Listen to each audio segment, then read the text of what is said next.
Welcome to the S.O.A.P video series from Oak Tree Community Church in South Bend, Indiana. We are right at the end of the book of Ezekiel. There's 2 weeks left. 2 weeks left. We have 9 chapters to cover, and there is a lot of really, really interesting stuff coming in these final chapters. Yeah, a big turn, and it's kind of weird because when we talk about last week, we're talking about the nations that continue to feel God's wrath. You know, completely different story this week than last week. But we always start with a recap of last week. So these were the nations that were against Israel and against God, basically surrounding Israel. Mm-hmm. And God said, you know, my wrath is going to hit you too.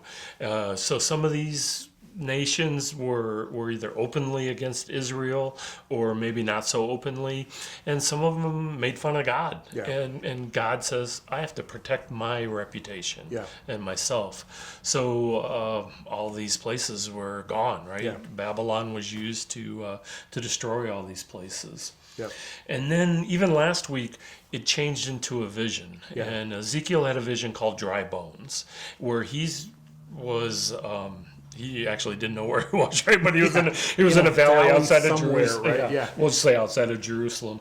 And there were all these bones there, and God had him bring these bones back, and he saw the tendons coming back on and basically becoming human again. And then in a second exercise, he breathed into them, and just like God breathing in, and they came back to life. Like you said, it was symbolic of the nation of Israel rising back up. Yeah, sort of. I get this vision, not vision, I guess, but this picture in my mind of like an old cartoon or an old Western.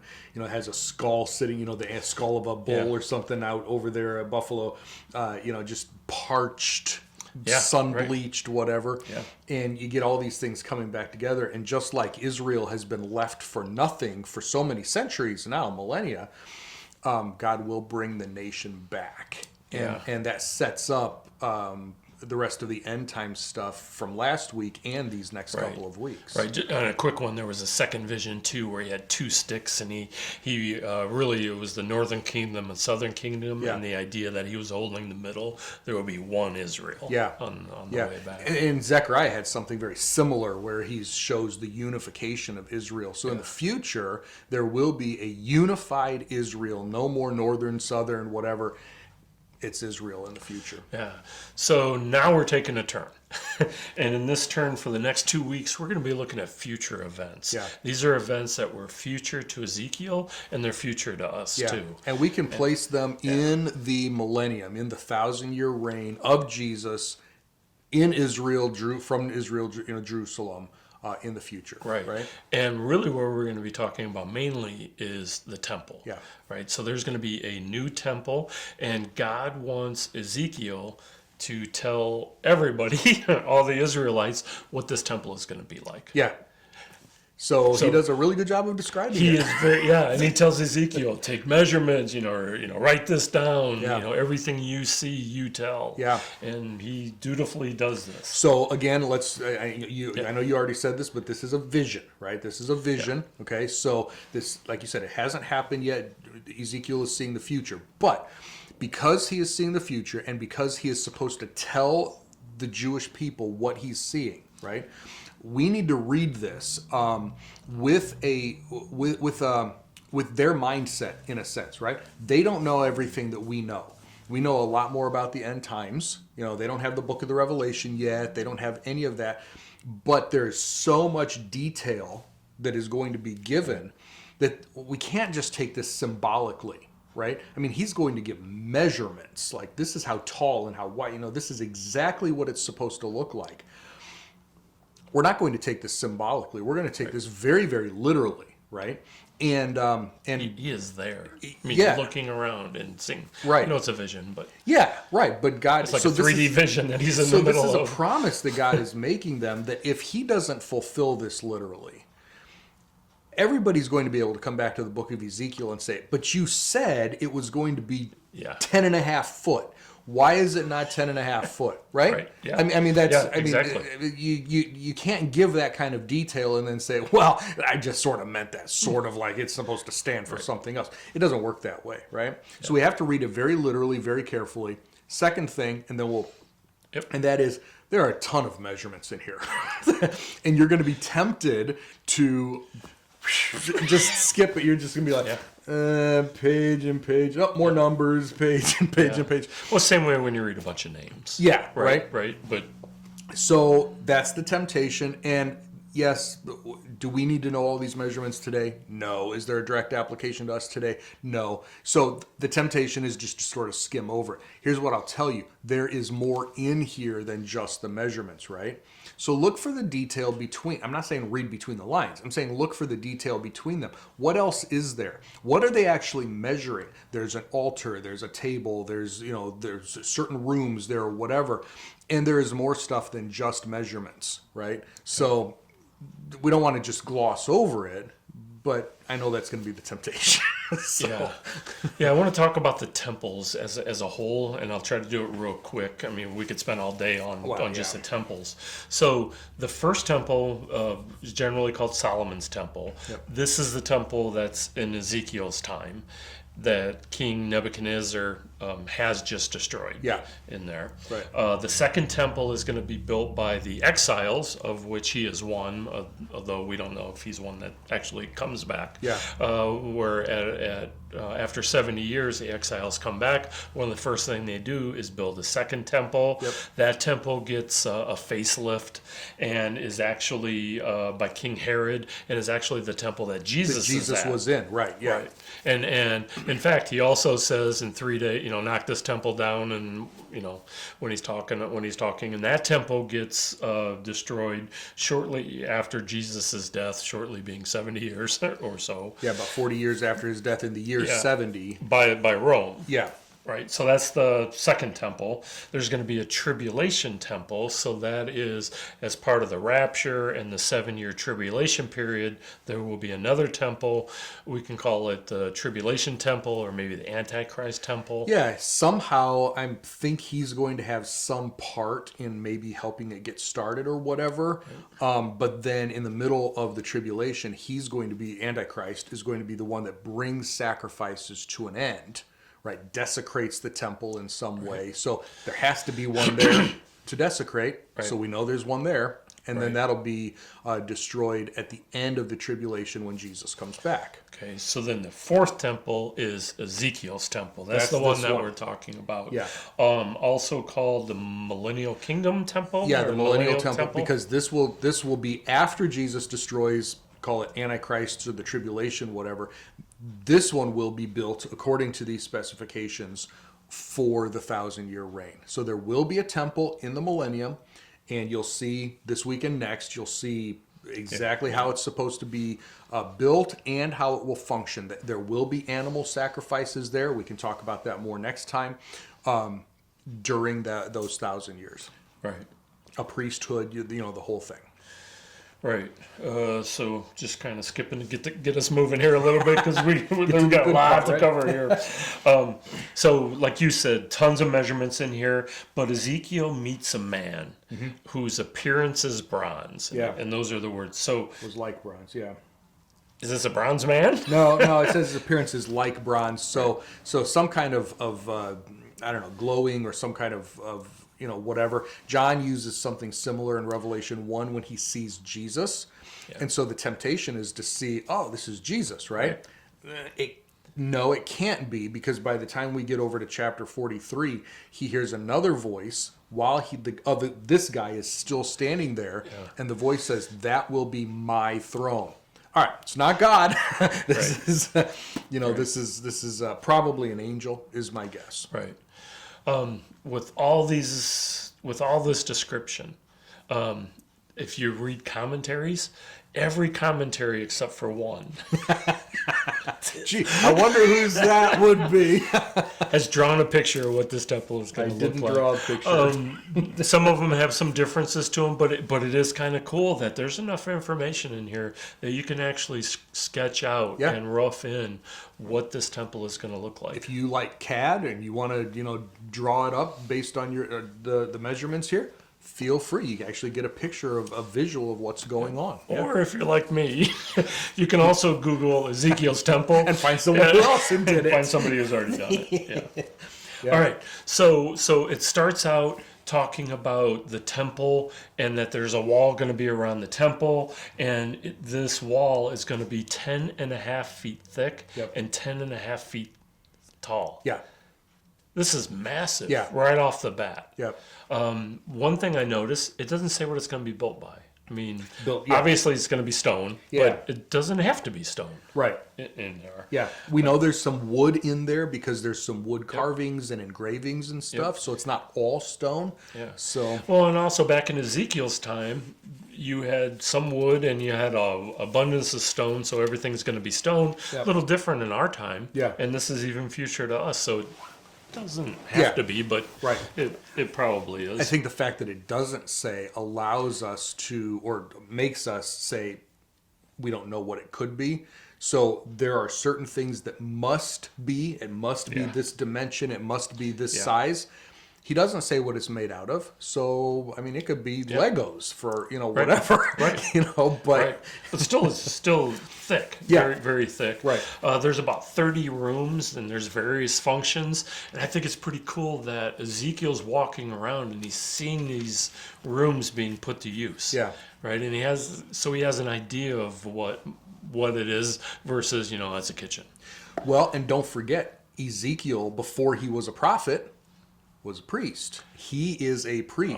Oh, yeah, so he is seeing and Ezekiel's going to be resurrected in the kingdom. Is he going to get to, I mean, he'll see this again, like in real life, not just in a vision. Will he get to work there? Yeah. Function nice. as a priest there? Well, maybe. Right. We'll see. Yeah. There's a porch that has some kind of covering on the top that's 105 feet in the air. A little bit of an overhang. Yeah. So this thing is big. Yep. I also looked up kind of the rough sizes of the temples, and if you think of the first temple, think about it the size of a football field, not the whole stadium, not the sidelines, just the field itself. Yep. The second temple is about 4 times that big, 4 football fields. Ezekiel's temple is about 16 football fields. Yeah. That's getting pretty big. Yeah, so like And that's like 4 square, right? Yeah. 4, so about yeah. Yep. In this chapter, or in these chapters that we're going to read, they're talking about Zadok priests. Yeah. Who are these guys? So Zadok was the priest who stood with David in the face of his enemies, in the face of the coups, all of that stuff. He was faithful to David, faithful to God. And God made Zadok a promise that your descendants will serve me. You will always have someone to serve. Sort of like the Davidic covenant where you always have a descendant to serve as king. The Zadokite priests will continue to serve God because of the faithfulness they showed in the past. So they'll be the priesthood of the millennium. Right. So in this description that we're going with, so these guys are going to be working inside the temple itself. Yeah. And this is where God is living. Part of there's an inner and an outer. Yeah. And these guys are going to be working in both those places. Well, there's also going to be a palace up there. There's a large temple complex. So I don't want it to make it sound like it's just a temple and nothing else. This will be the capital of Israel, but it'll be the capital of the world in the millennium, right? So it's big. It's massive. Right. And there's enough land that separates things too. So there's courts, there's outer courts. We're told later on that we know right now Jerusalem is up on a hill, but it's going to be a mountain. There's going to be a mountain raised, and it's going to be so large that every tribe will have some tribal land up there on top of that mountain so that they can be close to Messiah, close to the palace, close to the temple. And then, of course, they'll have other space out there. But this is a massive, massive complex. The measurements that we have here are just the immediate grounds. It doesn't even include all the other stuff. Right. So Ezekiel's continuing to take all these measurements, but weeks ago we saw God actually leave his house in Jerusalem before it was destroyed, and we covered it 3 or 4 times from different angles. Now we're seeing the temple being rebuilt. We're seeing the opposite, right? And God coming back into his house. How cool is this for Ezekiel? Yeah. that he witnessed God leaving Israel. Now, as a priest, as a prophet, as a Jew, witnessed God leaving. And God allows him to see him coming back. I mean, that's a testament to God's gracious nature, right? Just to, you know what? I'm going to show you that this isn't the end, right? Just well, God says, look, I got a place for my throne. I got a place to put my feet up. Yep.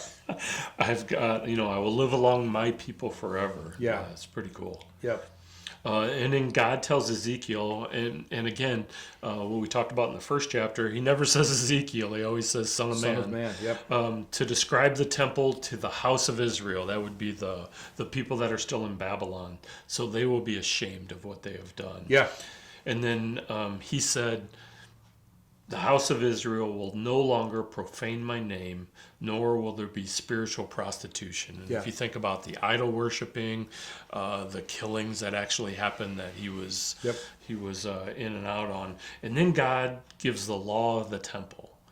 And I have questions about this, but it says the entire area on top of the mountain that you were talking about, and all around will be most holy. Yeah. Yeah, so that's what I'm talking about. It's this entire area, the temple complex, will all be considered holy. So like the previous temples, they were much smaller, but still there were courts around them and porticos and porches and everything, and they would call it the temple complex or the temple area, and that entire area was holy, right?